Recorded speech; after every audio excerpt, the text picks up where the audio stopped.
people used to play a game, trying to get near enough to touch the trunk. In the end, a boy called Davy Gundon nearly lost his eye, and we were forbidden to go near it. No broomstick would have a chance. Did you hear about the Dementors, too? Said Harry with difficulty. Lupin looked at him quickly. Yes, I did.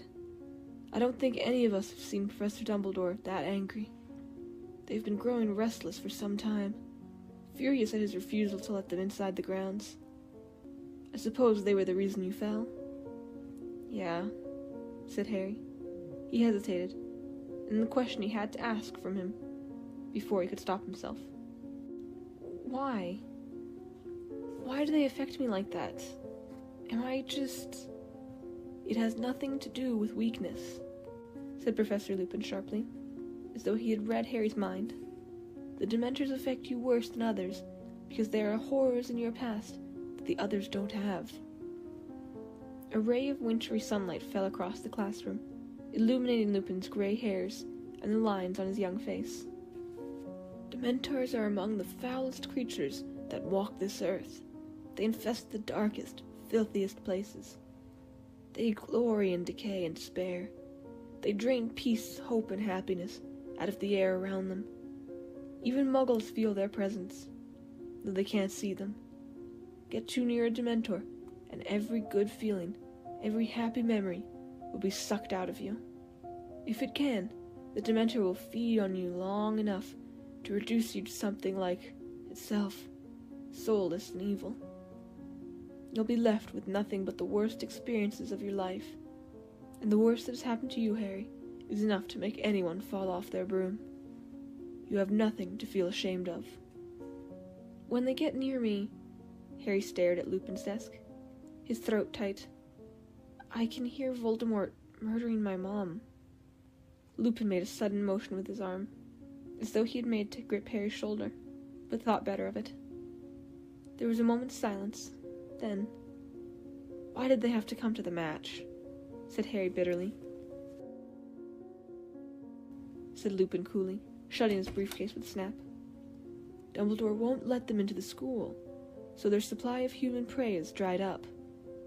I don't think they could resist the large crowd around the Quidditch pitch. All that excitement, emotions running high, it was their idea of a feast. Azkaban must be terrible, Harry muttered. Lupin nodded grimly. The fortress is set on a tiny island, way out to sea. But they don't need walls and water to keep the prisoners in. Not when they're all trapped inside their own heads, incapable of a single cheerful thought. Most of them go mad within weeks. But Sirius Black escaped from them, Harry said slowly. He got away. Lupin's briefcase slipped from the desk. He had to stoop quickly to catch it. Yes, he said, straightening up. Black must have found a way to fight them. I wouldn't have believed it possible. Dementors are supposed to drain a wizard of his powers, and if he's left with them too long... You made that Dementor on the train back off, said Harry suddenly. There are certain defenses one can use, said Lupin. But there was only one Dementor on the train. The more there are, the more difficult it becomes to resist. What defenses? Said Harry at once. Can you teach me? I don't pretend to be an expert at fighting Dementors, Harry. Quite the contrary. But if the Dementors come to another Quidditch match, I need to be able to fight them. Lupin looked into Harry's determined face, hesitated, then said, Well, all right. I'll try and help. But it'll have to wait until next term, I'm afraid. I have a lot to do before the holidays. I chose a very inconvenient time to fall ill. What with the promise of anti-Dementor lessons from Lupin, the thought that he might never have to hear his mother's death again, and the fact that Ravenclaw flattened Hufflepuff in their Quidditch match at the end of November, Harry's mood took a definite upturn. Gryffindor were not out of the running after all, although they could not afford to lose another match. Wood became repossessed of his manic energy and worked his team as hard as ever in the chilly haze of rain that persisted into December. Harry saw no hint of a Dementor within the grounds. Dumbledore's anger seemed to be keeping them at their stations, the entrances. 2 weeks before the end of term, the sky lightened suddenly into a dazzling opaline white, and the muddy grounds were revealed once more, covered in glittering frost. Inside the castle, there was a buzz of Christmas in the air. Professor Flitwick, the charms teacher, had already decorated his classroom with shimmering lights that turned out to be real fluttering fairies. The students were all happily discussing their plans for the holidays. Both Ron and Hermione had decided to remain at Hogwarts. And though Ron said it was because he couldn't stand 2 weeks with Percy, and Hermione insisted she needed to use the library, Harry wasn't fooled. They were doing it to keep him company, and he was very grateful. To everyone's delight, except Harry's, there was to be another Hogsmeade trip on the very last weekend of term. "We can do all our Christmas shopping there," said Hermione. "Mom and Dad would really love those tooth-flossing string mints from Honeydukes." Resigned to the fact that he would be the only third year staying behind again, Harry borrowed a copy of Wish Broomstick from Wood, and decided to spend the day reading up on the different makes. He'd been riding one of the school brooms at team practices, an ancient shooting star, which was very slow and jerky. He definitely needed a new broom of his own. On the Saturday morning of the Hogsmeade trip, Harry bid goodbye to Ron and Hermione, who were wrapped in cloaks and scarves, then turned up the marble staircase alone. He headed back towards Gryffindor Tower. Snow had started to fall outside the windows, and the castle was still and quiet. "Psst, Harry!" He turned, halfway along the third-floor corridor, to see Fred and George peering out at him from behind a statue of a humpback one-eyed witch. "What are you doing?" said Harry curiously. "How come you're not going to Hogsmeade?" "We've come to give you a bit of festive cheer before we go," said Fred, with a mysterious wink. "Come in here." He nodded towards an empty classroom to the left of the one-eyed statue. Harry followed Fred and George inside. George closed the door quietly, and then turned, beaming, to look at Harry. "Early Christmas present for you, Harry," he said. Fred pulled something from inside his cloak with a flourish, and laid it out on one of the desks. It was a large, square, very worn piece of parchment, with nothing written on it. Harry, suspecting one of Fred and George's jokes, stared at it. "What's it supposed to be?" "This, Harry, is the secret to our success," said George, patting the parchment fondly. "It's a wrench giving it to you," said Fred. "But we decided last night your need's greater than ours. Anyway, we know it off by heart," said George. "We bequeath it to you. We don't really need it anymore." "And what do I need with a bit of old parchment?" said Harry. "A bit of old parchment?" said Fred, closing his eyes with a grimace as though Harry had mortally offended him. "Explain, George." "Well, when we were in our first year, Harry, young, carefree, and innocent," Harry snorted. He doubted whether Fred and George had ever been innocent. "Well, more innocent than we are now. We got into a spot of bother with Filch. We let off a dung bomb in the corridor, and it upset him for some reason. So he hauled us off to his office and started threatening us with the usual detention, disembowelment. And we couldn't help noticing a drawer in one of his filing cabinets, marked confiscated and highly dangerous." "Don't tell me," said Harry, starting to grin. "Well, what would you have done?" said Fred. "George caused a diversion by dropping another dung bomb. I whipped the drawer open and grabbed this. It's not as bad as it sounds, you know," said George. "We don't reckon Filch ever found out how to work it. He probably suspected what it was, though, or he wouldn't have confiscated it." "And you know how to work it?" "Oh, yes," said Fred, smirking. "This little beauty's taught us more than all the teachers in the school." "You're winding me up," said Harry, looking at the ragged old bit of parchment. "Oh, are we?" said George. He took out his wand, touched the parchment lightly, and said, "I solemnly swear that I am up to no good." And at once, thin ink lines began to spread like a spider's web, from the point that George's wand had touched. They joined each other, then crisscrossed. They fanned into every corner of the parchment. Then words began to blossom across the top. Great, curly green words that proclaimed, Messrs. Moon, Wormtail, Padfoot, and Prongs, purveyors of aid to magical mischief makers, are proud to present the Marauder's Map. It was a map showing every detail of the Hogwarts castle and grounds. But the truly remarkable thing was the tiny ink dots moving around it, each labeled with a name in minuscule writing. Astounded, Harry bent over it.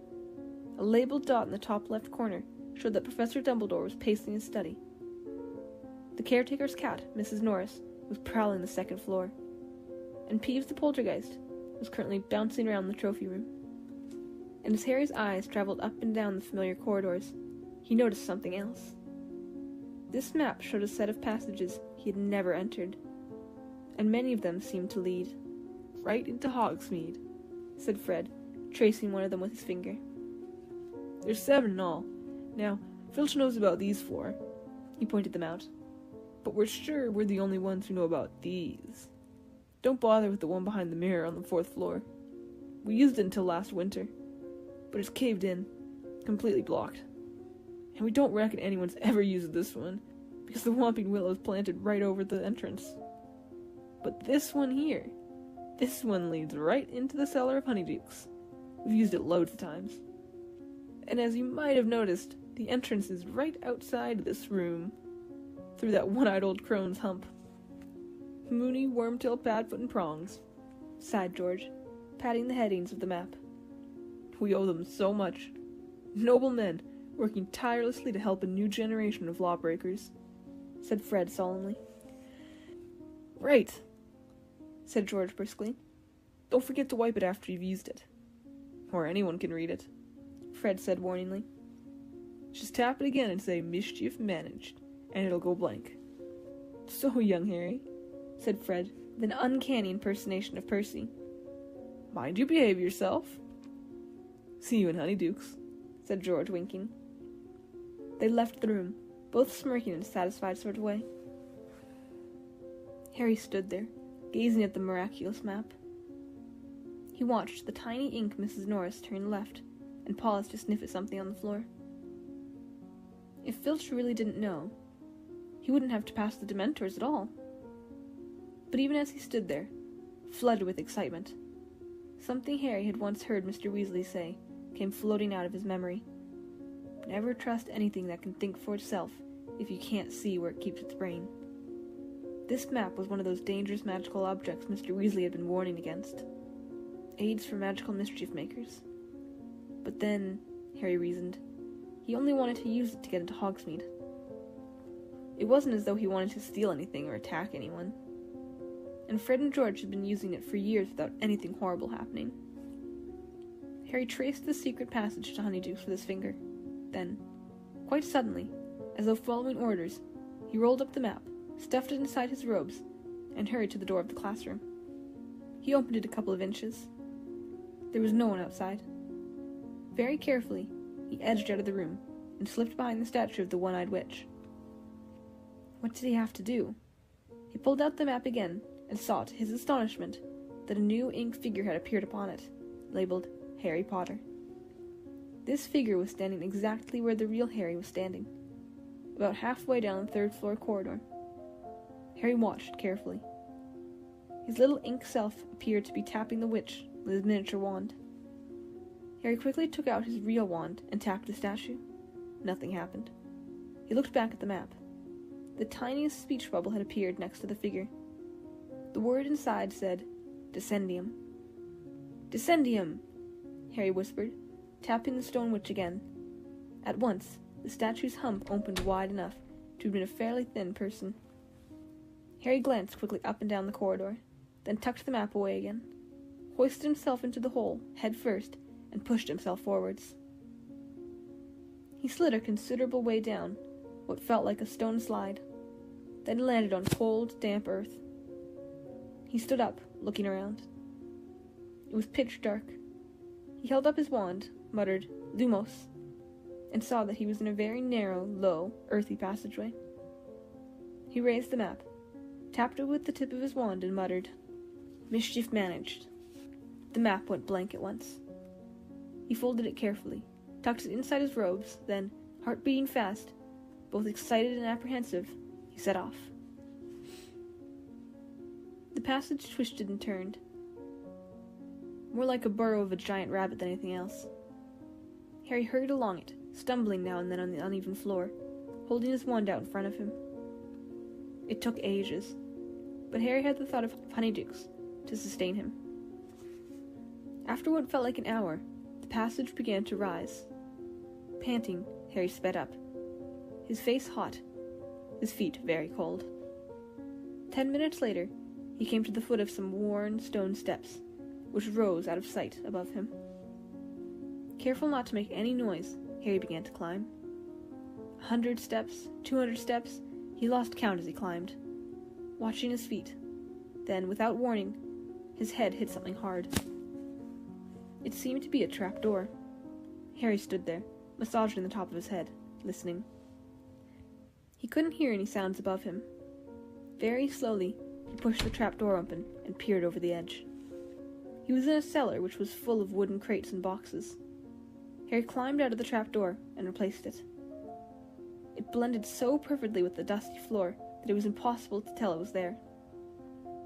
Harry crept slowly towards the wooden staircase that led upstairs. Now he could definitely hear voices, not to mention the tinkle of a bell and the opening and shutting of a door. Wondering what he ought to do, he suddenly heard a door open much closer at hand. Somebody was about to come downstairs. "And get another box of jelly slugs, dear. They've nearly cleaned us out," said a woman's voice. A pair of feet was coming down the staircase. Harry leapt behind an enormous crate and waited for the footsteps to pass. He heard the man shifting boxes against the opposite wall. He might not get another chance. Quickly and silently, Harry dodged out from his hiding place and climbed the stairs. Looking back, he saw an enormous backside and a shining bald head buried in a box. Harry reached the door at the top of the stairs, slipped through it, and found himself behind the counter at Honeydukes. He ducked, crept sideways, and then straightened up. Honeydukes was so crowded with Hogwarts students that no one looked twice at Harry. He edged amongst them, looking around, and suppressed a laugh as he imagined the look that would spread over Dudley's piggy face if he could see where Harry was now. There were shelves upon shelves of the most succulent-looking sweets imaginable. Creamy chunks of nougat, shimmering pink squares of coconut ice, fat, honey-colored toffees, hundreds of different kinds of chocolate in neat rows. There was a large barrel of every flavor beans, and another of fizzing Whizbees. The levitating sherbet balls that Ron had mentioned. Along yet another wall were special effects sweets. Drubel's best blowing gum, which filled a room with bluebell-colored balls that refused to pop for days. The strange, splintery tooth-flossing spring mints, tiny black pepper imps, breathe fire for your friends, ice mice, hear your teeth chatter and squeak, peppermint creams shaped like toads, hop realistically in the stomach, fragile sugar-spun quills, and exploding bonbons. Harry squeezed himself through a crowd of sixth years and saw a sign hanging in the furthest corner of the shop. Unusual tastes. Ron and Hermione were standing underneath it, examining a tray of blood-flavored lollipops. Harry snuck up behind them. No, Harry wouldn't want one of these. They're for vampires, I expect," Hermione was saying. "How about these?" said Ron, shoving a jar of cockroach clusters under Hermione's nose. "Definitely not," said Harry. Ron nearly dropped the jar. "Harry!" squealed Hermione. "What are you doing here? How did you—" "Wow," said Ron, looking very impressed. "You've learned to apparate?" "Of course I haven't," said Harry. He dropped his voice so that none of the sixth years could hear him, and told them all about the Marauder's map. "How come Fred and George never gave it to me?" said Ron, outraged. "I'm their brother." "But Harry isn't going to keep it," said Hermione, as the idea was ludicrous. "He's going to hand it in to Professor McGonagall, aren't you, Harry?" "No, I'm not," said Harry. "Are you mad?" said Ron, goggling at Hermione. "Hand in something that good?" "If I hand it in, I'll have to say where I got it. Filch would know Fred and George nicked it." But what about Sirius Black? Hissed Hermione. He could be using one of the passages on the map to get into the castle. The teachers have got to know. He can't be getting in through a passage, said Harry quickly. There's 7 secret tunnels on the map, right? Fred and George reckon Filch already knows about 4 of them. And the other 3? One of them's caved in, so no one can get through it. One of them's got the Whomping Willow planted over the entrance, so you can't get out of it. And the one I just came through, well, it's really hard to see the entrance to it down in the cellar, so unless he knew it was there... Harry hesitated. What if Black did know the passage was there? Ron, however, cleared his throat significantly, and pointed to a notice pasted on the inside of the sweet shop door. By order of the Ministry of Magic, customers are reminded that until further notice, Dementors will be patrolling the streets of Hogsmeade every night after sundown. This measure has been put in place for the safety of the Hogsmeade residents, and will be lifted upon the recapture of Sirius Black. It is therefore advisable that you complete your shopping well before nightfall. Merry Christmas. See, said Ron quietly. I'd like to see Black try and get into Honeydukes with the Dementors swarming all over the village. Anyway, Hermione, the Honeydukes owners would hear a break-in, wouldn't they? They live over the shop. Yes, but... Hermione seemed to be struggling to find another problem.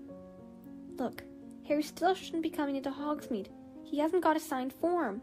If anyone finds out, he'll be in so much trouble. And it's not nightfall yet. What if Sirius Black turns up today? Now? He'd have a job spotting Harry in this, said Ron, the mullioned windows at the thick, swarming snow. Come on, Hermione, it's Christmas. Harry deserves a break. Hermione bit her lip, looking extremely worried. Are you going to report me? Harry asked her, grinning. Oh, of course not. But honestly, Harry... Seen the fizzing Whizbees, Harry? Said Ron, grabbing him and leading him over to the other barrel. And the jelly slugs? And the acid pops? Fred gave me one of those when I was 7. It burnt a hole right through my tongue. I remember Mom walloping him with a broomstick. Ron stared broodingly into the acid pop box. Reckon Fred'd take a bit of cockroach cluster if I told him they were peanuts? When Ron and Hermione had paid for all their sweets, the 3 of them left Honeydukes for the blizzard outside. Hogsmeade looked like a Christmas card. The little thatched cottages and shops were all covered in a layer of crisp snow. There were holly wreaths on the doors, and strings of enchanted candles hanging in the trees. Harry shivered. Unlike the other 2, he didn't have his cloak. They headed up the street, heads bowed against the wind, Ron and Hermione shouting through their scarves. That's the post office. Zonko's is up there. We could go up to the Shrieking Shack. Tell you what, said Ron, his teeth chattering. Shall we go for a butterbeer and the 3 broomsticks? Harry was more than willing. The wind was fierce and his hands were freezing, so they crossed the road, and in a few minutes were entering the tiny inn. It was extremely crowded, noisy, warm, and smoky. A curvy sort of woman with a pretty face was serving a bunch of rowdy warlocks up at the bar. That's Madame Rosmerta, said Ron. I'll get the drinks, shall I? He added, going slightly red. Harry and Hermione made their way to the back of the room, where there was a small vacant table between the window and a handsome Christmas tree, which stood right next to the fireplace. Ron came back 5 minutes later, carrying 3 foaming tankards of hot butterbeer. Merry Christmas, he said happily, raising his tankard. Harry drank deeply. It was the most delicious thing he'd ever tasted, and seemed to heat every bit of him from the inside. A sudden breeze ruffled his hair. The door of the 3 broomsticks had opened again. Harry looked over the rim of his tankard and choked. Professors McGonagall and Flitwick had just entered the pub in a flurry of snowflakes, shortly followed by Hagrid, who was deep in conversation with a portly man in a lime-green bowler hat and a pinstriped cloak. Cornelius Fudge, Minister for Magic. In an instant, Ron and Hermione had both placed hands on the top of Harry's head and forced him off his stool and under the table. Dripping with butterbeer and crouching out of sight, Harry clutched his empty tankard and watched the teachers and Fudge's feet move towards the bar, pause, then turn and walk right towards them. Somewhere above him, Hermione whispered, "Mobiliarbus." The Christmas tree beside their table rose a few inches off the ground, drifted sideways and landed with a soft thump right in front of their table, hiding them from view. Staring through the dense lower branches, Harry saw 4 sets of chair legs move back from their table right beside theirs, then heard the grunts and sighs of the teachers and minister as they sat down. Next, he saw another pair of feet, wearing sparkly turquoise high heels, and heard a woman's voice. "A small gilly water?" "Mine," said Professor McGonagall's voice. "4 pints of mulled mead?" "Smile, Rosmerta," said Hagrid. "A cherry syrup and soda, with ice and umbrella?" Said Professor Flitwick, smacking his lips. "So you'll do the red currant rum, Minister?" "Thank you, Rosmerta, my dear," said Fudge's voice. "Lovely to see you again, I must say. Have one yourself, won't you? Come and join us." "Well, thank you very much, Minister." Harry watched the glittering high heels march away and back again. His heart was pounding uncomfortably in his throat. Why hadn't it occurred to him that this was the last weekend of term for the teachers, too? And how long were they going to sit there? He needed time to sneak back into Honeyduke's if he wanted to return to the school at tonight. Hermione's leg gave a nervous twitch next to him. "So what brings you to this neck of the woods, Minister?" came Madame Rosmerta's voice. Harry saw the lower part of Fudge's thick body twist in his chair, as though he was checking for eavesdroppers.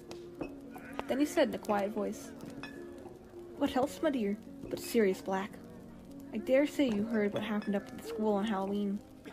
"I did hear a rumor," admitted Madame Rosmerta. "Did you tell the whole pub, Hagrid?" said Professor McGonagall exasperately. "Do you think Black's still in the area, Master?" whispered Madame Rosmerta. "I'm sure of it," said Fudge shortly. "You know that Dementors have searched my pub twice?"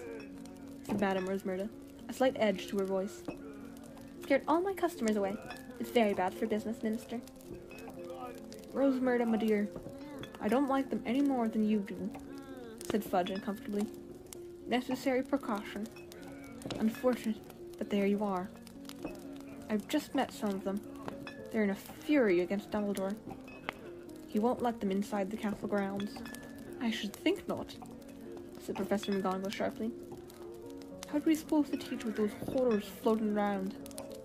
"Hear, hear!" squeaked tiny Professor Flitwick, whose feet were dangling a foot from the ground. "All the same," demurred Fudge, "they are here to protect you all from something much worse. We all know what Black's capable of." "Do you know, I still have trouble believing it," said Madame Rosmerta thoughtfully. "Of all the people to go over to the dark side, Sirius Black was the last I'd have thought. I mean, I remember when he was a boy at Hogwarts. If you told me then what he was going to become, I'd have said he'd had too much mead." "You don't know the half of it, Rosmerta," said Fudge gruffly. "The worst he did isn't widely known." "The worst?" said Madame Rosmerta, her voice alive with curiosity. "Worse than murdering all those poor people, you mean?" "I certainly do," said Fudge. "I can't believe that. What could possibly be worse?" "You see, you remembered him at Hogwarts, Rosmerta," murmured Professor McGonagall. "Do you remember who his best friend was?" "Naturally," said Madame Rosmerta with a small laugh. "Never saw one without the other, did you? The number of times I had them in here. Oh, they used to make me laugh. Quite the double act, Sirius Black and James Potter." Harry dropped his tankard with a loud clunk. Ron kicked him. "Precisely," said Professor McGonagall. "Black and Potter, ringleaders of the little gang. Both very bright, of course. Exceptionally bright, in fact. But I don't think we've ever had such a pair of troublemakers." "I dunno," chuckled Hagrid. "Fred and George Weasley give them a run for their money." "You'd have thought Black and Potter were brothers," chimed in Professor Flitwick. "Inseparable." "Of course they were," said Fudge. "Potter trusted Black beyond all his other friends. Nothing changed when they left school. Black was best man when James married Lily. Then they named him godfather to Harry. Harry has no idea, of course. You can imagine how the idea would torment him." "Because Black turned out to be in league with you-know-who?" whispered Madame Rosmerta. "Worse even than that, my dear." Fudge dropped his voice and proceeded in a sort of low rumble. "Not many people are aware, but the Potters knew you-know-who was after them. Dumbledore, who was of course working tirelessly against you-know-who, had a number of useful spies. One of them tipped him off, and he alerted James and Lily at once. He advised them to go into hiding.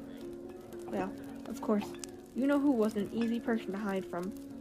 Dumbledore told them that their best chance was the Fidelius charm. How does that work? Said Madame Rosmerta, breathless with interest. Professor Flitwick cleared his throat. An immensely complex spell, he said sweetly, involving the magical concealment of a secret inside a single living soul. The information is hidden inside the chosen person, or secret keeper, and is henceforth impossible to tell, unless, of course, the secret keeper chooses to divulge it. As long as the secret keeper refused to speak, you-know-who could search the village where Lily and James were staying for years and never find them. Not even if he had his nose pressed against their sitting room window. So Black was the Potter's secret keeper? Whispered Madame Rosmerta. Naturally, said Professor McGonagall. James Potter told Dumbledore that Black would die rather than tell where they were. That Black was planning to go into hiding himself. And yet, Dumbledore remained worried. I remember him offering to be the Potter's secret keeper himself. He suspected Black? Gasped Madame Rosmerta.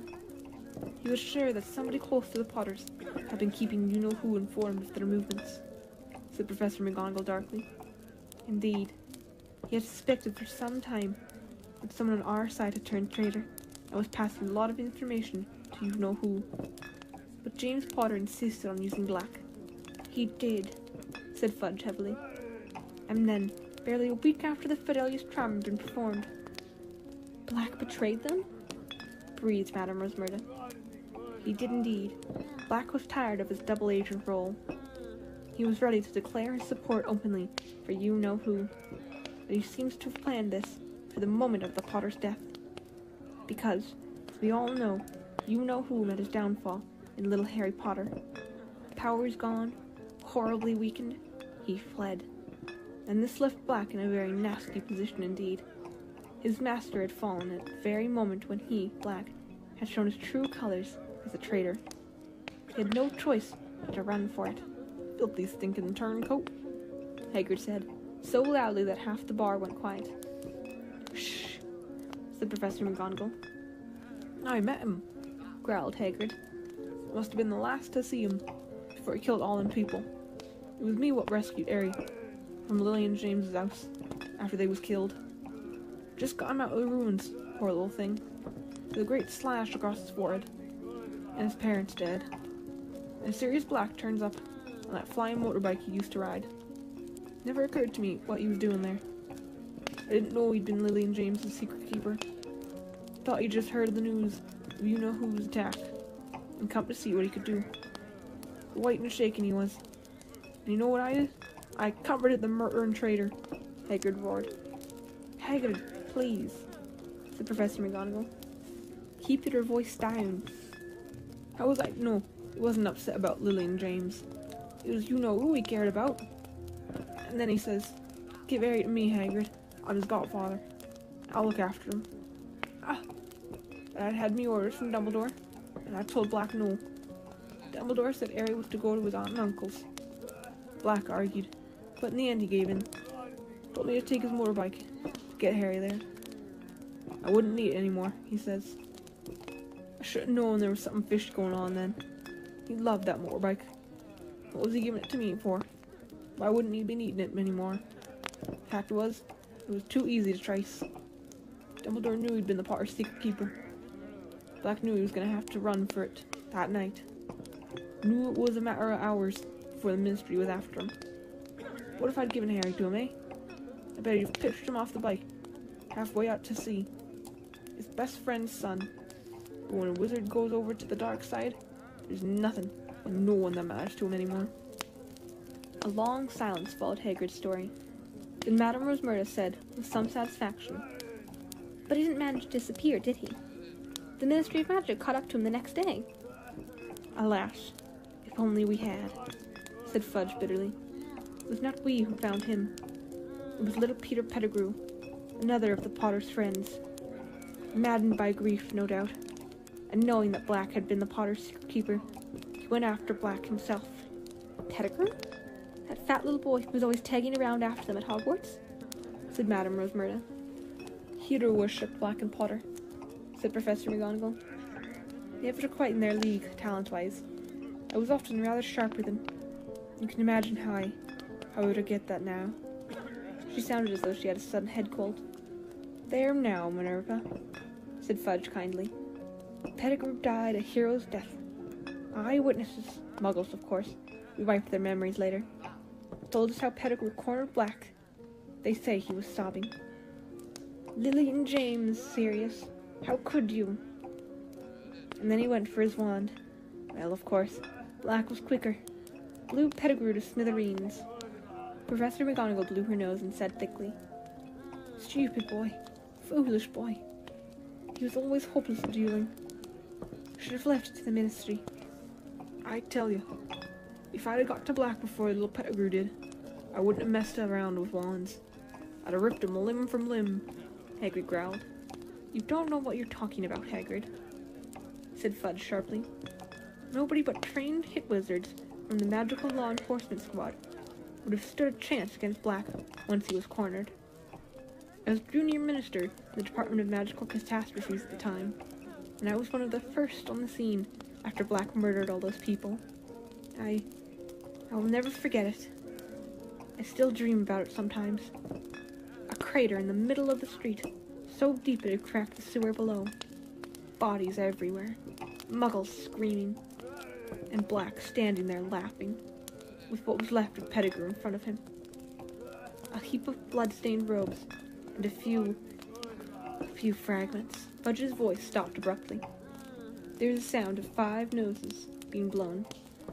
Well, there you have it, Rosmerta, said Fudge thickly. Black was taken away by 20 members of the Magical Law Enforcement Patrol, and Pettigrew received the Order of Merlin, first class, which I think was some comfort to his poor mother. Black's been in Azkaban ever since. Madame Rosmerta let out a sigh. Is it true he's mad, Minister? I wish I could say that he was, said Fudge slowly.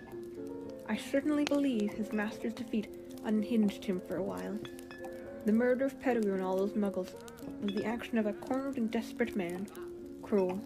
Pointless. Yet I met Black on my last inspection of Azkaban.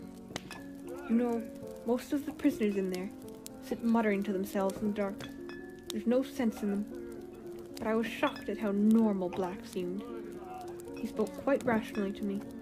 It was unnerving. You'd have thought he was merely bored. Asked if I'd finished with my newspaper. Cool as you please.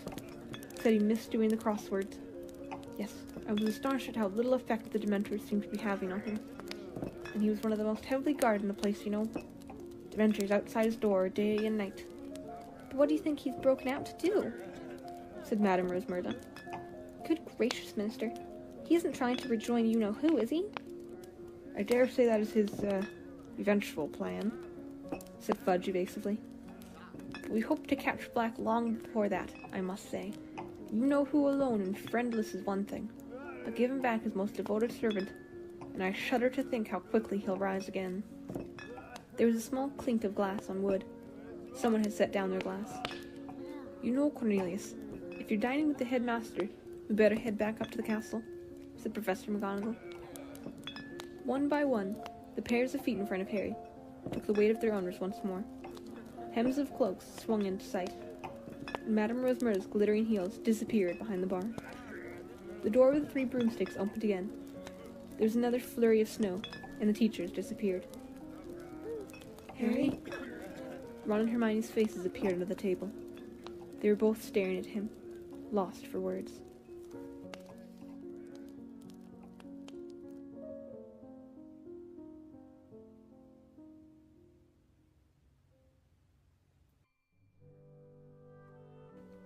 Chapter 11. The Firebolt. Harry didn't have a very clear idea of how he had managed to get back into the Honeydukes cellar, through the tunnel, and into the castle once more. All he knew was that the return trip seemed to take no time at all, and that he hardly noticed what he was doing, because his head was still pounding with the conversation he had just heard. Why had nobody ever told him? Dumbledore, Hagrid, Mr. Weasley, Cornelius Fudge? Why hadn't anyone ever mentioned the fact that Harry's parents had died because their best friend had betrayed them? Ron and Hermione watched Harry nervously all throughout dinner, not daring to talk about what they'd overheard, because Percy was sitting close by. When they went upstairs to the crowded common room, it was to find Fred and George had set off half a dozen dung bombs in a fit of end-of-term high spirits. Harry, who didn't want Fred and George asking him whether he'd reached Hogsmeade or not, sneaked quietly up to the empty dormitory and headed straight for his bedside cabinet. He pushed his books aside and quickly found what he was looking for: the leather-bound photo album Hagrid had given him 2 years ago, which was full of wizard pictures of his mother and father. He sat down on his bed, drew the hangings around it, and started turning the pages, searching, until he stopped on a picture of his parents' wedding day. There was his father waving up at him, beaming, the untidy black hair Harry had inherited standing up in all directions. There was his mother, alight with happiness, arm in arm with her dad. And there, that must be him, their best man. Harry had never given him a thought before. If he hadn't known it was the same person, he would never have guessed it was Black in this old photograph. His face wasn't sunken and waxy, but handsome, full of laughter. Had he already been working for Voldemort when this picture had been taken? Was he already planning the deaths of the 2 people next to him? Did he realize he was facing 12 years in Azkaban? 12 years, which would make him unrecognizable. But the Dementors don't affect him, Harry thought, staring into the handsome, laughing face. He doesn't have to hear my mum screaming if they get too close. Harry slammed the album shut, reached over and stuffed it back into his cabinet, took off his robes and glasses, and got into bed, making sure the hangings were hiding him from view. The dormitory door opened. "Harry?" said Ron's voice uncertainly. But Harry lay still, pretending to be asleep. He heard Ron leave again, and rolled over on his back, his eyes wide open. A hatred such as he had never known before was coursing through Harry like poison. He could see Black laughing at him through the darkness, as if somebody had pasted the picture from the album over his eyes. He watched, as if somebody was playing him a piece of film. Sirius Black blasting Peter Pettigrew, who resembled Neville Longbottom, into 1,000 pieces. He could hear, though he had no idea what Black's voice might sound like, a low, excited mutter. "It has happened, my lord. The Potters have made me their secret keeper." And then came another voice, laughing shrilly. The same laugh that Harry heard inside his head whenever the Dementors drew near. "Harry, you look terrible." Harry hadn't got to sleep until daybreak. He had awoken to find the dormitory deserted, dressed and gone down to the spiral staircase to the common room that was completely empty, except for Ron, who was eating a peppermint toad and massaging his stomach, and Hermione, who had spread her homework over 3 tables. "Where is everyone?" said Harry. "Gone. It's the first day of the holidays, remember?" said Ron, watching Harry closely. "It's nearly lunchtime. I was going to come and wake you up in a minute."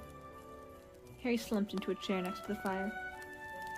Snow was still falling outside the windows. Crookshanks was spread out in front of the fire, like a large ginger rug. "You really don't look well, you know," Hermione said, peering anxiously into his face. "I'm fine," said Harry. "Harry, listen," said Hermione, exchanging a look with Ron. "You must be really upset about what we heard yesterday.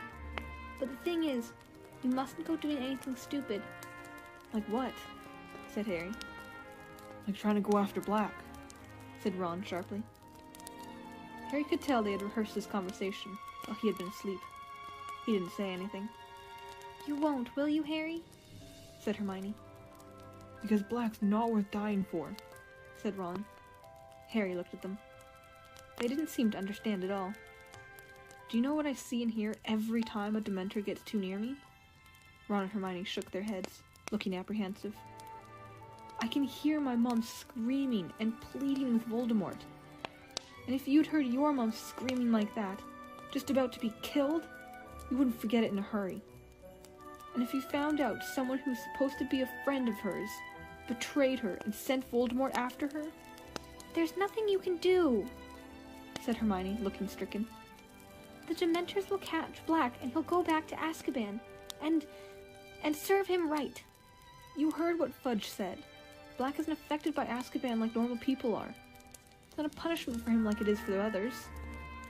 So what are you saying? Said Ron, looking very tense. You want to kill Black or something? Don't be silly, said Hermione in a panicky voice. Harry doesn't want to kill anyone. Do you, Harry? Again, Harry didn't answer. He didn't know what he wanted to do. All he knew was that the idea of doing nothing while Black was at liberty was almost more than he could stand. Malfoy knows, he said abruptly. Remember what he said to me in Potions? If it was me, I'd hunt him down myself. I'd want revenge. Gonna take Malfoy's advice instead of ours? Said Ron furiously. Listen, you know what Pettigrew's mother got back? After Black had finished with him, Dad told me. The Order of Merlin's first class, and Pettigrew's finger in a box. That was the biggest bit of him they could find. Black's a madman, Harry, and he's dangerous. Malfoy's dad must have told him, said Harry, ignoring Ron. He was right in Voldemort's inner circle. Say you know who, will you? Interjected Ron angrily. So obviously the Malfoys knew Black was working for Voldemort. And Malfoy'd love to see you blown into a million pieces like Pettigrew. Get a grip. Malfoy's just hoping you'll get yourself killed before he has to play you at Quidditch. Harry, please, said Hermione, her eyes now shining with tears. Please be sensible. Black did a terrible, terrible thing, but don't put yourself in danger. It's what Black wants. Oh, Harry, you'd be playing right into Black's hand if you went looking for him. Your mom and dad wouldn't want you to get hurt, would they? They'd never want you to go looking for Black. I'll never know what they wanted, because thanks to Black, I've never spoken to them, said Harry shortly. There was a silence, in which Crookshanks stretched luxuriously, flexing his claws. Ron's pocket quivered. Look, said Ron, obviously casting around for a change of subject. It's the holidays. It's nearly Christmas. Let's go down and see Hagrid. We haven't visited him for ages. No, said Hermione quickly. Harry isn't supposed to leave the castle, Ron. Yeah, let's go, said Harry, sitting up. And I can ask him how come he never mentioned Black when he told me all about my parents. Further discussion of Sirius Black plainly wasn't what Ron had in mind. Or we could have a game of chess, he said hastily. Or gobstones. Percy left a set. No, let's visit Hagrid, said Harry firmly. They got their cloaks from the dormitories and set off to the portrait hole. Stand and fight, you yellow-bellied mongrels! Down through the empty castle, and out through the oak front doors. They made their way slowly down the lawn, making a shallow trench in the glittering, powdery snow, their socks and the hems of their cloaks soaked and freezing. The forbidden forest looked as though it had been enchanted, each tree smattered with silver, and Hagrid's cabin looked like an iced cake. Ron knocked, but there was no answer. He's not out, is he? Said Hermione, who was shivering under her cloak. Ron had his ear to the door. That's a weird noise, he said. Listen, is that Fang? Harry and Hermione put their ears to the door, too. From inside the cabin came a series of low, throbbing moans. Think we'd better go and get someone? Said Ron nervously. Hagrid! Called Harry, thumping the door. Hagrid, are you in there? There was a sound of heavy footsteps. Then the door creaked open. Hagrid stood there with his eyes red and swollen, tears splashing down the front of his leather waistcoat. You've heard, he bellowed, and he flung himself onto Harry's neck. Hagrid, being at least twice the size of a normal man, this was no laughing matter. Harry, about to collapse under Hagrid's weight, was rescued by Ron and Hermione, who each seized Hagrid under an arm and heaved him, Harry helping, back into the cabin.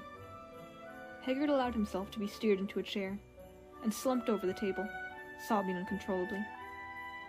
His face glazed with tears, which dripped down into his tangled beard. Hagrid, what is it? Said Hermione aghast.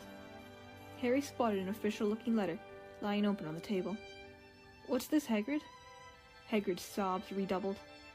but he shoved the letter towards Harry, who picked it up and read aloud.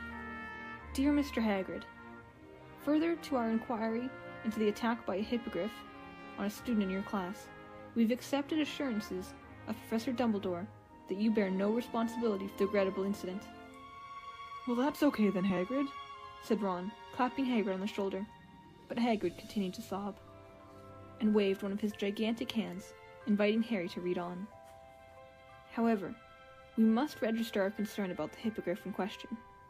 We have decided to uphold the official complaint of Mr. Lucius Malfoy, and this matter will therefore be taken to the Committee for the Disposal of Dangerous Creatures.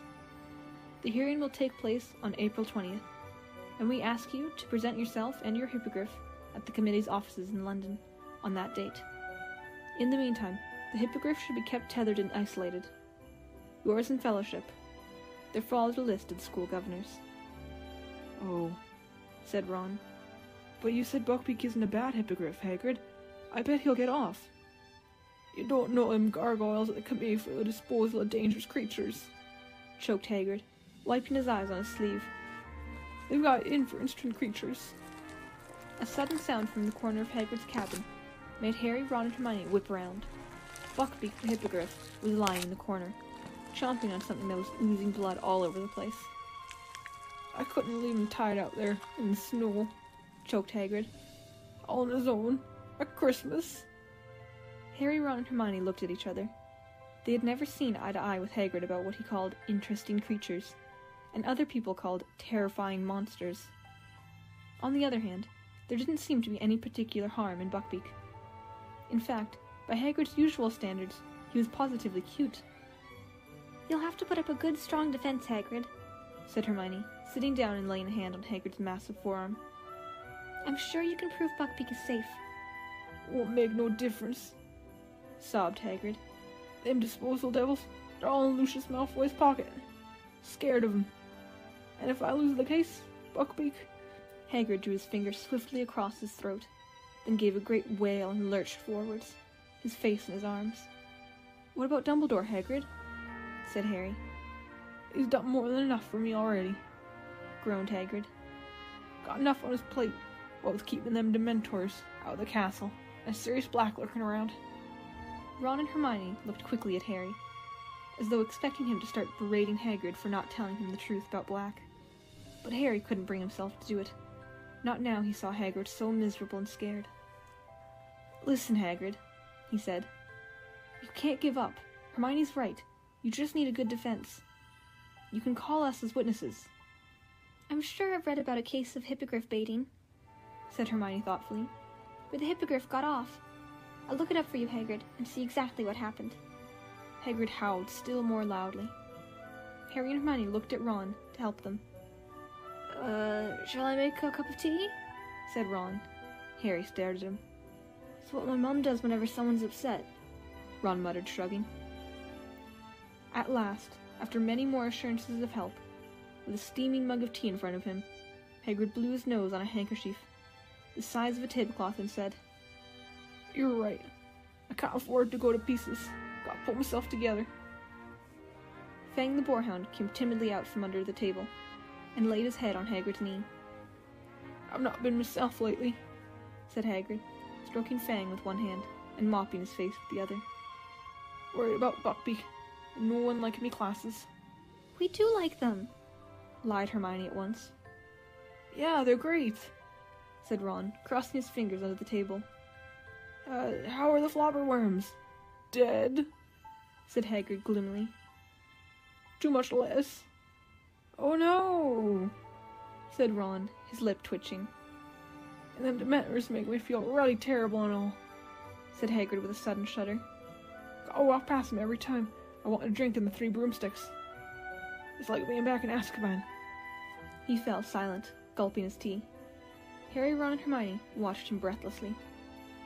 They had never heard Hagrid talk about his brief spell in Azkaban before. After a brief pause, Hermione said timidly, Is it awful in there, Hagrid? You've no idea, said Hagrid quietly. Never been anywhere like it. Thought I was going mad. Kept going over horrible stuff in my mind. Day I got expelled from Hogwarts. Day my dad died. day I had to let Norbert go. His eyes filled with tears. Norbert was the baby dragon Hagrid had once won in a game of cards. You can't really remember who you are after a while, and you can't see the point of living at all. I used to hope I'd just die in my sleep. When they let me out, it was like being born again. Everything came flooding back. It was the best feeling in the world. Mind, the Dementors weren't keen on letting me go. But you were innocent, said Hermione. Hagrid snorted. That matters to them. They don't care. As long as they've got a couple hundred humans stuck there with them, so they can leech all the happiness out of them, they don't give a damn who's guilty and who's not. Hagrid went quiet for a moment, staring into his tea. Then he said quietly, Thought of just letting Buckbeak go, trying to make him fly away. But how do you explain to a hippogriff it's got to go into hiding? And I'm scared of breaking the law. He looked up at them, tears leaking down his face again. I don't ever want to go back to Azkaban. The trip to Hagrid's, though far from fun, nevertheless had the effect Ron and Hermione had hoped.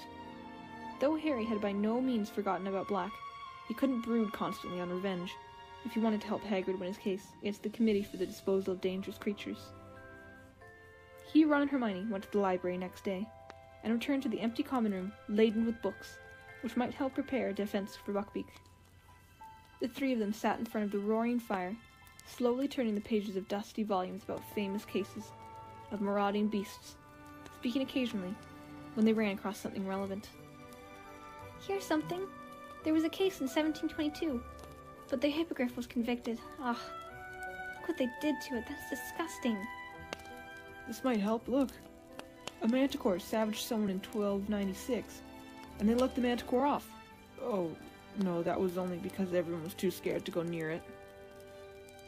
Meanwhile, in the rest of the castle, the usual magnificent Christmas decorations had been put up, despite the fact that hardly any of the students remained to enjoy them. Thick streamers of holly and mistletoe were strung along the corridors. Mysterious lights shone from inside every suit of armor, and the great hall was filled with its usual 12 Christmas trees, glittering with golden stars. A powerful and delicious smell of cooking pervaded the corridors, and by Christmas Eve it had grown so strong, even Scabrous poked his nose out of the shelter of Ron's pocket to sniff hopefully in the air. On Christmas morning, Harry was woken by Ron, throwing his pillow at him. Oi, presents! Harry reached for his glasses and put them on, squinting through the semi-darkness to the foot of his bed, where a small heap of parcels had appeared. Ron was already ripping the paper off his own presents. Another jumper from Mom. Maroon again. See if you've got one. Harry had. Mrs. Weasley had sent him a scarlet jumper with a Gryffindor lion knitted on the front. Also, a dozen home-baked mince pies, some Christmas cake, and a box of nut brittle. As he moved all of these things aside, he saw a long, thin package lying underneath. What's that? Said Ron, looking over, a freshly unwrapped pair of maroon socks in his hands. Dunno.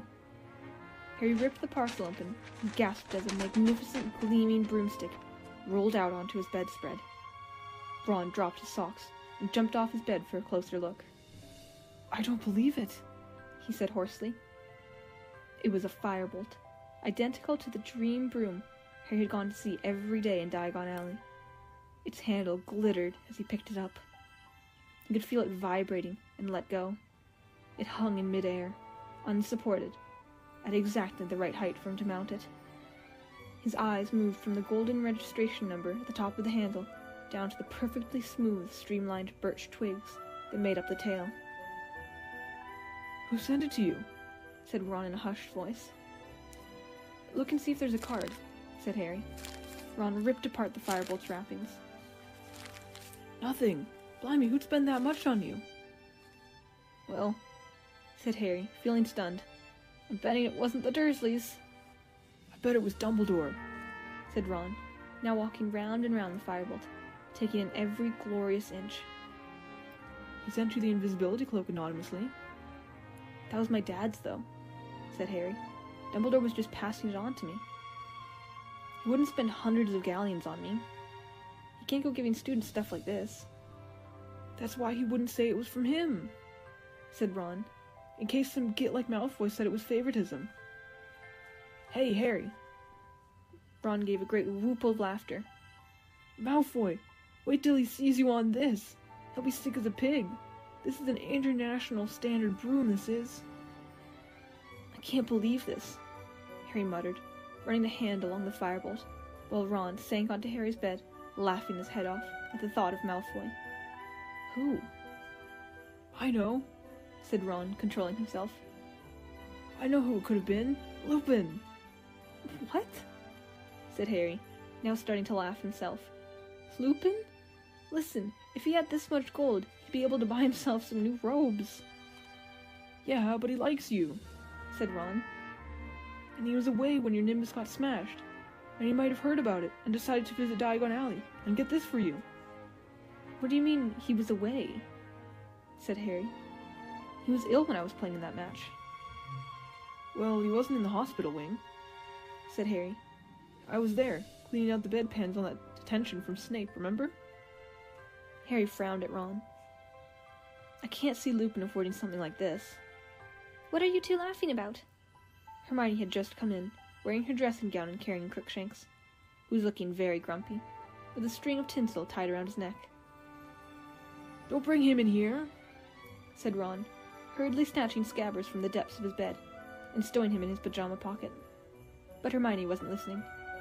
She dropped Crookshanks onto Seamus's empty bed and stared, open-mouthed, at the firebolt. Oh, Harry, who sent you that? No idea, said Harry. There wasn't a card or anything with it. To his great surprise, Hermione did not appear either excited or intrigued by this news. On the contrary, her face fell, and she bit her lips. What's the matter with you? Said Ron. I don't know, said Hermione slowly. But it's a bit odd, isn't it? I mean, this is supposed to be quite a good broom, isn't it? Ron sighed exasperately. It's the best broom there is, Hermione, he said. So it must have been really expensive. Probably cost more than all the Slytherin's brooms put together, said Ron happily. Well, who'd send Harry something as expensive as that, and not even tell them they'd sent it? Said Hermione. Who cares? Said Ron impatiently. Listen, Harry, can I have a go on it? Can I? I don't think anyone should ride that broom just yet, said Hermione shrilly. Harry and Ron looked at her. What do you think Harry's going to do with it? Sweep the floor? Said Ron. But before Hermione could answer, Crookshanks sprang from Seamus's bed, right at Ron's chest. Get him out of here! Ron bellowed, as Crookshanks' claws ripped his pajamas, and Scabbers attempted a wild escape over his shoulder. Ron seized Scabbers by the tail and aimed a misjudged kick at Crookshanks, which hit the trunk at the end of Harry's bed, knocking it over and causing Ron to hop on the spot, howling with pain. Crookshanks' fur suddenly stood on end. A shrill, tiny whistling was filling the room. The pocket sneak-scope had become dislodged from Uncle Vernon's old socks, and was whirling and gleaming on the floor. I forgot about that, said Harry, bending down and picking up the sneakoscope. I never wear those socks if I can help it. The sneakoscope whirled and whistled in his palm. Crookshanks was hissing and spitting at it. Better take that cat out of here, Hermione, said Ron furiously. He was sitting on Harry's bed, nursing his toe. Can't you shut that thing up? He added to Harry, as Hermione strode out of the room, Crookshanks' yellow eyes still fixed maliciously on Ron. Harry stuffed the sneakoscope back inside the socks and threw it back into his trunk. All that could be heard now were Ron's stifled moans of pain and rage. Scabbers was huddled in Ron's hands.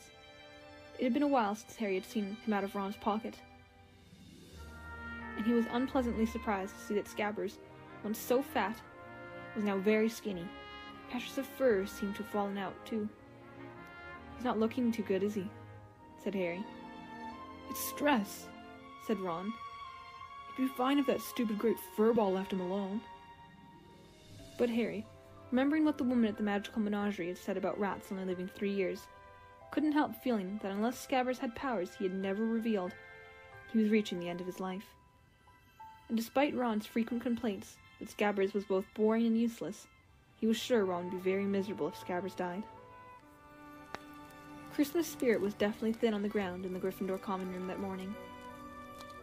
Hermione had shut Crookshanks in her dormitory, but was furious with Ron for trying to kick him. Ron was still fuming about Crookshanks' fresh attempt to eat Scabbers. Harry gave up trying to make them talk to each other, and devoted himself to examining the firebolt, which he had brought down to the common room with him. For some reason, this seemed to annoy Hermione as well. She didn't say anything, but she kept looking darkly at the broom, as though it too had been criticizing her cat. At lunchtime, they went down to the Great Hall, to find that the house tables had been moved against the walls again, and that a single table, set for 12, stood in the middle of the room. Professors Dumbledore, McGonagall, Snape, Sprout, and Flitwick were there, along with Filch, the caretaker, who had taken off his usual brown coat and was wearing a very old and rather mouldy-looking tailcoat. There were only 3 other students, 2 extremely nervous-looking first-years, and a sullen-faced Slytherin 5th year. "Merry Christmas," said Dumbledore, as Harry, Ron, and Hermione approached the table. "As there are so few of us, it seemed foolish to use the house tables. Sit down, sit down."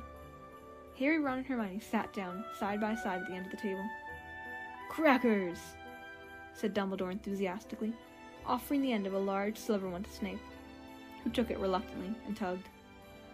With a bang like a gunshot, the cracker flew apart to reveal a large pointed witch's hat topped with a stuffed vulture. Harry, remembering the boggart, caught Ron's eye, and they both grinned. Snape's mouth thinned, and he pushed the hat towards Dumbledore, who swapped it for his wizard's hat at once. "Tuck in," he advised the table, beaming around. As Harry was helping himself to roast potatoes, the doors of the Great Hall opened again. It was Professor Trelawney, gliding towards them as though on wheels. She had put on a green sequined dress in honor of the occasion, making her look more than ever like a glittering, oversized dragonfly. "Sybil, this is a pleasant surprise," said Dumbledore, standing up. "I have been crystal-gazing, Headmaster," said Professor Trelawney in her mystified, most far-away voice, "and to my astonishment, I saw myself abandoning my solitary luncheon and coming to join you. Who am I to refuse the promptings of fate, and at once hastened from my tower, and I do beg you to forgive my lateness." "Certainly, certainly," said Dumbledore, his eyes twinkling. "Let me draw you a chair." And he did indeed draw a chair in midair with his wand, which revolved for a few seconds before falling with a thud between Professors Snape and McGonagall. Professor Trelawney, however, did not sit down. Her enormous eyes had been roving around the table, and she suddenly uttered a kind of soft scream. "I dare not, Headmaster. If I join the table, we shall be 13. Nothing could be more unlucky. Never forget that when 13 dine together, the first to rise will be the first to die." "We'll risk it, Sybil," said Professor McGonagall impatiently. "Do you sit down? The turkey's getting stone cold." Professor Trelawney hesitated, then lowered herself into the empty chair, eyes shut and mouth clenched tight, as though expecting a thunderbolt to hit the table. Professor McGonagall poked a large spoon into the nearest tureen. "Tripe, Sybil?" Professor Trelawney ignored her. Eyes open again, she looked around once more and said, "But where is dear Professor Lupin? I am afraid the poor fellow is ill again," said Dumbledore, indicating that everyone should start serving themselves. "Most unfortunate that it should happen on Christmas Day." "But surely you already knew that, Sybil," said Professor McGonagall, her eyebrows raised. Professor Trelawney gave Professor McGonagall a very cold look. "Certainly I knew, Minerva," she said quietly. "But one does not parade the fact that one is all-knowing. I frequently act as though I am not possessed of the inner eye, so as not to make others nervous." "That explains a great deal," said Professor McGonagall tartly. Professor Trelawney's voice suddenly became a good deal less misty. "If you must know, Minerva, I have seen that poor Professor Lupin will not be with us for very long. He seems aware himself that his time is short. He positively fled when I offered to crystal gaze for him." "Imagine that," said Professor McGonagall drily. "I doubt," said Dumbledore in a cheerful but slightly raised voice, which put an end to Professor McGonagall and Professor Trelawney's conversation. that Professor Lupin is in any immediate danger. Severus, you've made the potion for him again? Yes, Headmaster, said Snape. Good, said Dumbledore. Then he should be up and about in no time. There, have you had any of these potatoes? There, excellent. The first-year boy went furiously red on being addressed directly by Dumbledore, and took the platter with trembling hands. Professor Trelawney behaved almost normally, until the very end of Christmas dinner 2 hours later. Full to bursting with Christmas dinner, and still wearing their cracker hats, Harry and Ron got up first from the table, and she shrieked loudly, "My dears! Which of you left his seat first? Which?" "Dunno," said Ron, looking uneasily at Harry. "I doubt it will make much difference," said Professor McGonagall coldly, "unless a mad axeman is waiting outside the doors to slaughter the first into the entrance hall." Even Ron laughed. Professor Trelawney looked highly affronted. "Coming?" Harry said to Hermione. "No. I want a quick word with Professor McGonagall." "Probably trying to see if she can take any more classes," yawned Ron as they made their way into the entrance hall, which was completely devoid of a mad axeman. When they reached the portrait hole, they found Sir Cadogan enjoying a Christmas party with a couple of monks, several previous headmasters of Hogwarts, and his fat pony. He pushed up his visor and toasted them with a flagon of mead. "Merry Christmas, Password!" "Scurvy cur," said Ron. "And the same to you, sir," roared Sir Cadogan, as the painting swung forward to admit them. Harry went straight up to the dormitory, collected his firebolt and the broomstick servicing kit Hermione had given him for his birthday, brought them downstairs, and tried to find something to do to the firebolt. However, there were no bent twigs to clip, and the handle was so shiny already it seemed pointless to polish it. He and Ron simply sat admiring it from every angle, until the portrait hole opened, and Hermione came in, accompanied by Professor McGonagall. Though Professor McGonagall was head of Gryffindor House, Harry had only seen her in the common room once before, and that had been to make a very grave announcement. He and Ron stared at her, both holding the firebolt. Hermione walked around them, sat down, picked up the nearest book, and hid her face behind it. "So that's it, is it?" said Professor McGonagall beadily, walking over to the fireside and staring at the firebolt.